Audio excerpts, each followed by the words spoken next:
Thank you, Dean Tantino, for that very blunt introduction. And thank you all for being here today. Preston and I are thrilled and very honored for this opportunity. So this is our research presentation and proposal project on U.S. grant strategy and military force realignment. Today we'll be giving you an introduction on our project, our grant strategy proposal, which we dubbed Selective Engagement Through Cooperative Security, and our main two chapters of the document, which are U.S. Economic Reality, which will cover the financial breakdown of the United States, Defining and Confronting the Untouchables, and the Defense Budget Reform Proposal. And then our second chapter is Force Realignment and Restructure, which will discuss transition from divisions to brigade, consolidating research and development, base realignment and closure, increased participation from international allies, and strengthening cybersecurity. For 195 years, Norwich University has distinguished itself as a breeding ground for not only military leaders, but business and political leaders alike, through its many notable alumni. It's time for the voice of this historic military institution to be heard in this discussion regarding United States security and defense. So this report will serve as a pivotal document from the vantage point of Norwich University students and professors which have knowledgeable expertise in the background of the defense community in the United States. So it's very important to notice that this is coming from the students and professors. We're not professionals in our business, but we've done the research to hopefully advance our knowledge of the subject. Our research project explores several aspects of the current United States military, including how it will fight future wars, establish future interests, and new ways to combat present and future styles of warfare. The report will also become the primary document and point of departure for a proposed conference on national security being planned here at Norwich University for next fall, October 2014. It is a unique opportunity to research, discuss, and develop policy recommendations for U.S. security and the limits of U.S. leadership in the 21st century. Okay, so to start off, we go ahead and give you the title of our grant strategy, which is, as we previously said, was Selective Engagement Through Cooperative Security. So what exactly does that mean? Well, to begin, our grant strategy is based off of, it was originally inspired by the article Competing Visions for U.S. Grant Strategy, which was written by Barry Posen, who's a professor at MIT, and Andrew Ross, who's from the U.S. Naval War College. They proposed a grand strategy for the United States, but this is during the Cold War era. So the missions and the structure of it was much different than what we're trying to look forward to today. So using their proposal and their template, we developed our own grand strategy, which puts an emphasis on a couple of things. One, confronting domestic issues, combating our financial deficit, maintaining an active role in foreign diplomacy, U.S. military force restructuring and alignment, and how we engage in conflicts based on lessons that we've learned in the past, most notably the past 10 years with our wars in the Middle East. So using Posen and Ross's grant strategy proposal as a template, we start off with the analytical anchor, what keeps this grant strategy grounded. The main focus is the preservation of security, liberty, and prosperity of the United States and its citizens.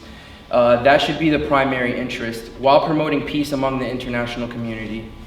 Next is our major problem, international politics. So selective engagement of international conflicts while maintaining diplomatic relations within the international community, while preventing the rise of any state that threatens our stability.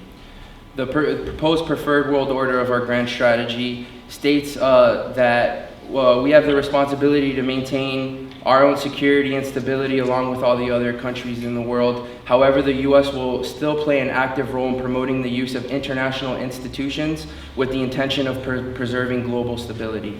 And of course, one of the key issues that comes up is the nuclear dynamics of our future of our grant strategy. As of right now, it's maintaining status quo. We must continue to monitor other potential threats while making sure that we're keeping our own initiatives close to home, so we're not being too progressive.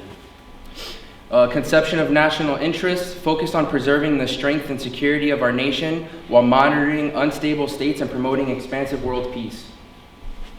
So in terms of domestic issues, we talk about regional priorities. Our priorities are focused, yes, primarily on domestic issues, but we're also needing to concentrate on North American issues as well. So that includes keeping closer relations to our North American neighbors such as Mexico and Canada. Some regional for nuclear proliferation, control the production and distribution of nuclear arms among weak and failed states specifically, States that violate international nuclear arms policies and treaties complicate our engagement in diplomatic relations. So it's important, we keep a very close eye on potential weak failed states that have these arms and, threaten the global stability, and these arms may end up in the hands of the wrong people. This is the second half of our grand strategy table, and this is the last part of it. So the next part is international institutions, which is something that I feel very strongly about. It's strengthening the participation in preserving the missions and goals of current international institutions. So while you may hear a lot about, NATO's not working, or the UN, we should get rid of the UN and whatnot, we personally believe that it's imperative that we strengthen our ties with those international institutions, because we can only promote world peace and promote our mission through the use of these institutions. And these institutions serve as a platform so all the countries in the world have, this opportunity to discuss very important issues among one another and keep that dialogue open. In terms of regional conflict, selective engagement is very crucial. The involvement of the U.S. in regional conflicts is dependent on how each specific conflict affects peace among the international community and our allies. So ethnic conflicts, these are very, very touchy subjects. So that this type of, as we said, it's very fragile. Our involvement should be strictly based on being a third-party mediator while avoiding armed intervention as a last resort. For humanitarian intervention, selective involvement, once again, as we emphasized before, this type of intervention is the responsibility of the international community. When a country is faced with a natural disaster or a large-scale ethnic conflict, regional conflict, it's important that it's not the sole responsibility of one country like the United States to solve this issue and get involved. It's important that multiple people states and countries get involved, because at the end of the day, it's going to benefit everyone. Next is our use of force. So how do we use our assets and our military going forward? So for ensuring our national interests while respecting our new economic reality, which we'll touch upon soon. And if possible, utilizing the defense and governmental capabilities of allied nations to reach, like I said, a common goal. A lot of our grand strategy revolves around having a common goal, not only amongst ourselves, but with other nations and states.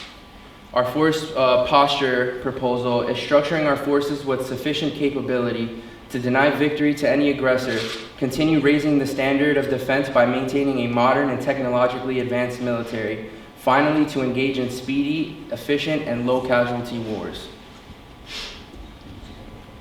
So like we said on the table of contents, our interim paper was divided into two subjects. So we have our first main chapter, which was U.S. economic reality and its implications on grand strategy. So for some of you that just listened to the whole spiel about what our grand strategy is, some of you might be asking questions, well, how are you going to back that up? How are you going to reach those goals and missions? And this is kind of the meat of our report.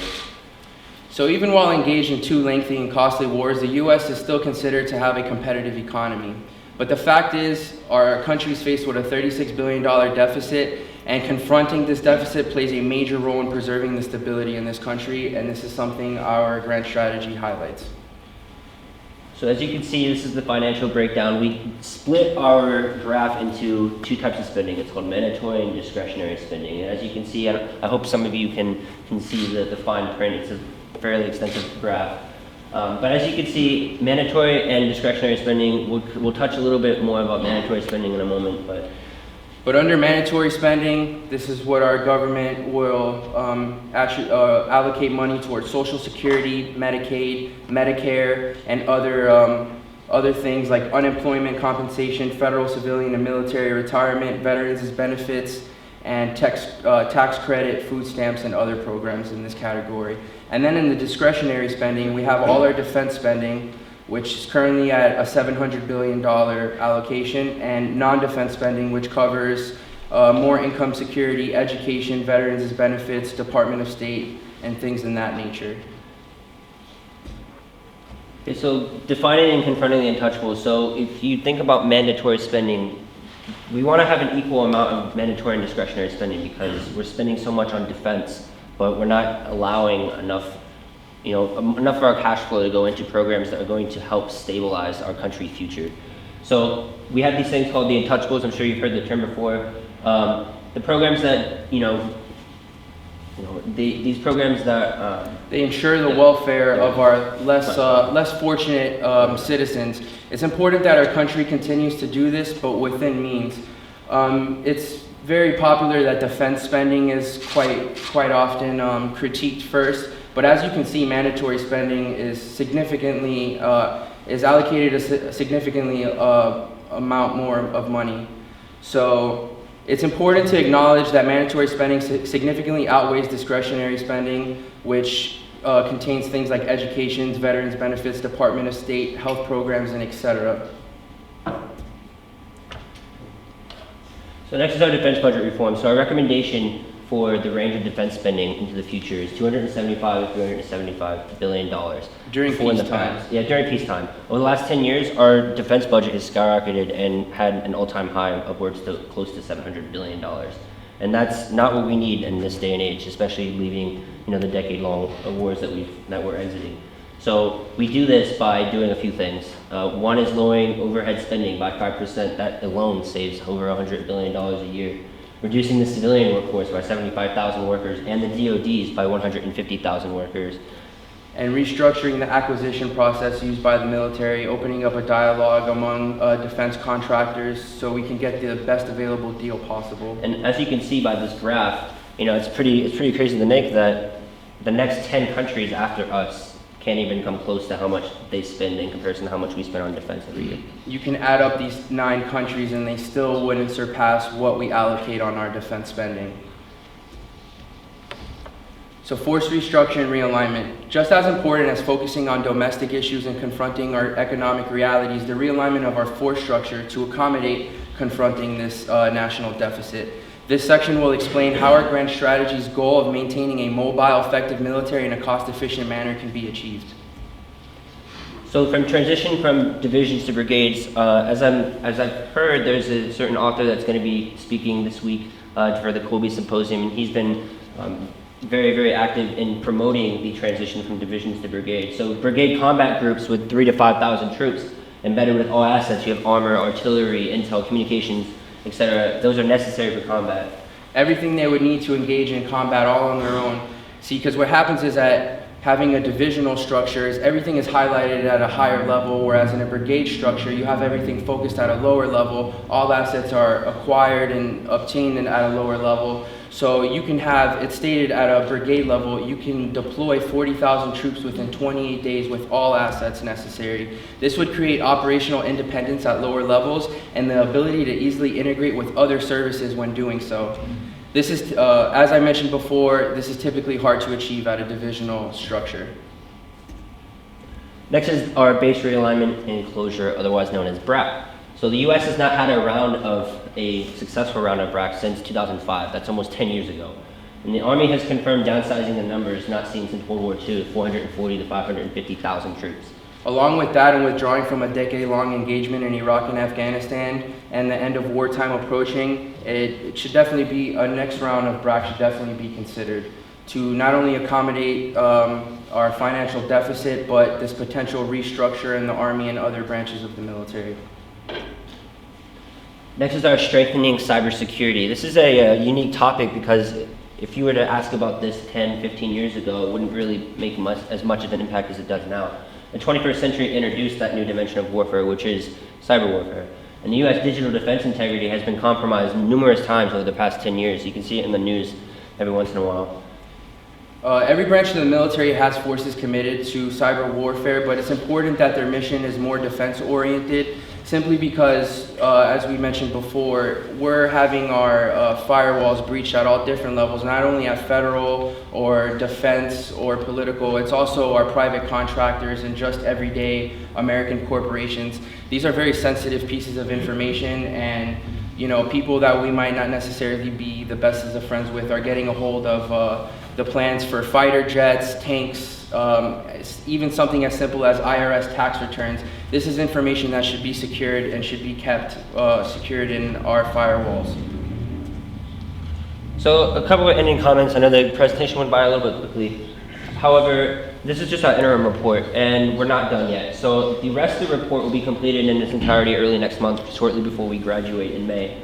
But we have a couple of sections that we're going to be adding to the report, which includes the global realities of the 21st century, the significance of BRIC, which, for those of you that don't know what BRIC is, it's the significance of Brazil, Russia, India, and China as future allies or future compatriots. And then compensation, lessons learned from Iraq and Afghanistan, and then we're going to add in another entire section for actually strengthening our cybersecurity as well. And then we're starting to gear up for this proposed conference on U.S. grand strategy for next October of 2014. So at this time, we would really like to engage in a Q&A, get some feedback from our peers and also visiting panelists and guests for the Kobe Symposium. We'd really like a lot of feedback on how we can potentially strengthen our argument, or if you guys have any standing questions regarding what we proposed today. And as we can, before we start that, obviously we'd like to thank Professor Kashmiri in the back. So he's been a great help for us, and he's guided us the entire way. And of course, Dr. Talentino for supporting us throughout this entire time.